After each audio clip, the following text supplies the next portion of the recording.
philosophy of federalism does not include benefits only for the resource-rich and the richest. Many people who desire to join a federation do so because they expect benefits that staying alone they will never get. So if other parts of the federation are wealthy, it is good for everyone because we all benefit from that wealth, knowing that today the wealth may be here, tomorrow it can be there. There is no stopping that expectation of federalism. People talk about greed. People talk about corruption. These are personal attributes. And what we forget is that they can become group features, group greed, group corruption. So some people who tweak the restructuring debate in Nigeria today have at the back of their minds certain opponents of restructuring, who they claim are the real beneficiaries of the central government. So for as long as that central government, the federal government remains strong, so they will remain feeding fat. But the truth is that all of us find ourselves in that federal bargain and we must all benefit from it. What you ask for is let the federal government do its job. Let subsidiarity, the one that says let the level of government closest to the problem deal with that problem, let it happen. Our local governments must stand up. They must become less dysfunctional. Our state governments must stand up. They must become less dysfunctional. Now, finally, if in practice we get back to strong federal government, strong state governments, we still have certain obstacles to effective federalism. The first obstacle we have, the political parties. The political parties are imperial organizations.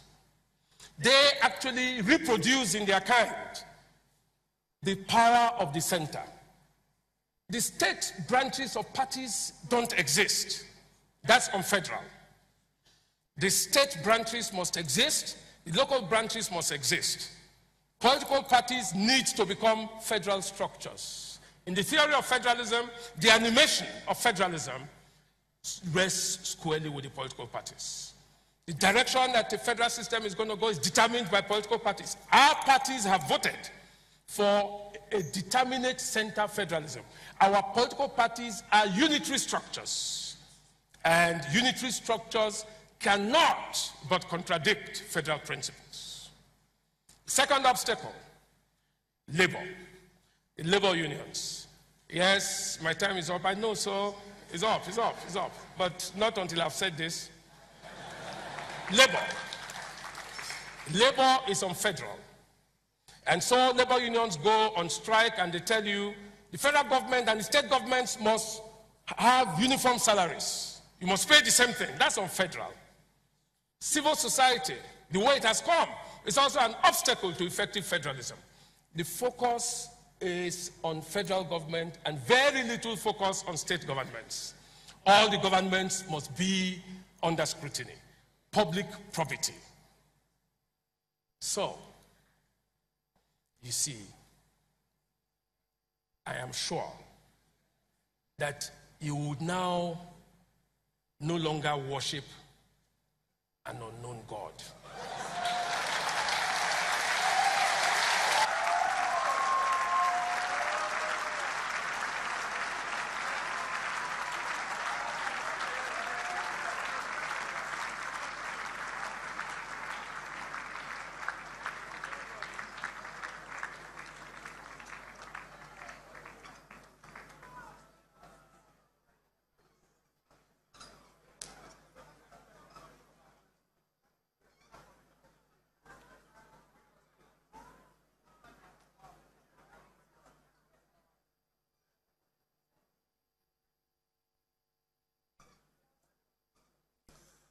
All right, shall we settle down?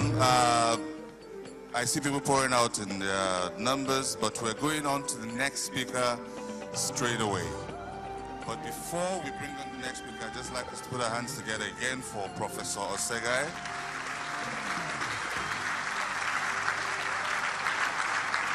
And you can tell by the fact that there were not too many people applauding during the speech that the speech had a lot of intellectual rigor and people were trying to keep pace with it. Thank you very much, Professor Segai. Right next up is yet another professor and also not a stranger to the platform. And that will be Professor Pat Utomi.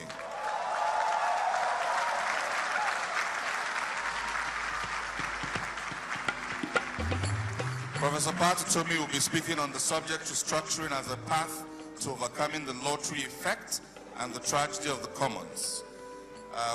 His academic background covers a range of subjects from policy, economics, business administration, and political science to mass communication. He's a known multitasker. He has reached the top in several different endeavors, becoming one of Nigeria's top managers in manufacturing before his 33rd birthday, reaching a presidential advisory position at 27, earning 2 masters and a PhD at 26, a professorship and global acknowledgement as a leading scholar in business, political economy, and media studies in his 40s.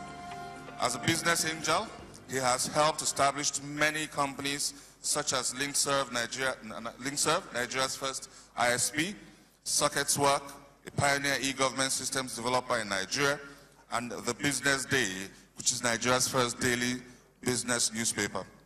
He is a leader in the civil service community. He is the founder of the Center for Values in Leadership, the Widow Support Center, and The Concerned. Ladies and gentlemen, let's put our hands together as we receive Professor Pat Utomi.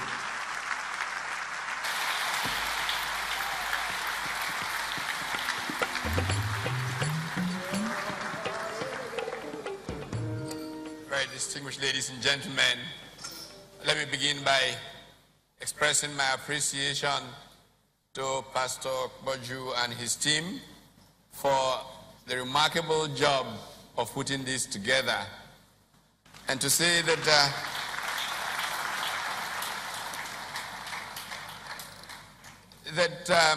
such a good job was done of making sure that everything I had to say has been said. So I think I can say thank you very much and go home. But I'm sure some people will be disappointed. So let me say a few things. Before I go into my formal presentation, let me kind of provide a summary insight into my thesis. I want to say first and foremost that my intention today is to delve into 3 disciplines that I like very much: history, political science, and structural economics, to show that in many ways the conversation about restructuring in Nigeria is an amusing one. Amusing in the sense that many of the people are saying very different things with great passion, but actually are hoping for the same outcome. I'm going to try and make the point also that restructuring of its own is not going to get us the good governance that we are all desperately hoping for. At best, it is a necessary but not a sufficient condition for what we desire to see. And third, I'd like to make the point that the problem with claiming the promise of Nigeria is significantly a problem of leadership failure. And this point has been done consistently by all the speakers today. It's been made by all the speakers today. Segun Adeniyi was brilliant in making that point.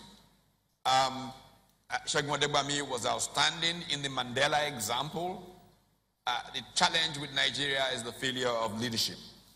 And I think also that it's important in getting this going to say that there is no question amongst Nigerians that there is a challenge, there's a problem. I thought as I was